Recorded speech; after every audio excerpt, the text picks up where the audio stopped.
Before the opening bell, U.S. indices closing lower to finish the week on Friday, pressured by shares in automobiles and components, media and real estate sectors. No major economic reports released on Friday. Decliners ahead of advancers. 67% of S&P 500 constituents trading lower on Friday. Now, after the markets closed over the weekend, Fiat Chrysler Automobiles announcing the appointment of Chief Mike Manley to replace Sergio Marchionne as its CEO, whose health condition has worsened. And speaking of automobiles, Tesla asking some suppliers to refund a portion of its payments to them in an attempt by the company to turn a profit. This reported by the Wall Street Journal, citing a memo sent to a supplier last week.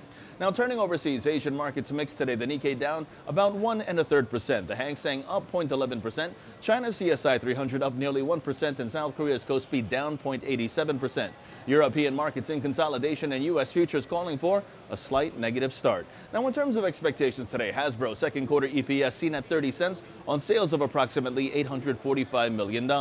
Halliburton second quarter EPS seen at 58 cents, while Alphabet second quarter EPS seen at $12.17 on sales of approximately $25.6 billion. On the economic dock at 8:30 in the morning, we have June Chicago Fed National Activity Index, and 10 o'clock in the morning, June existing home sales figures. While in the markets, the S&P 500, that's under pressure. The NASDAQ, meanwhile, sees its watch level at 7293.50, and that's in focus, where as long as the resistance is at 73.78 for the NASDAQ is not surpassed, the risk of a break below 73.19 remains high.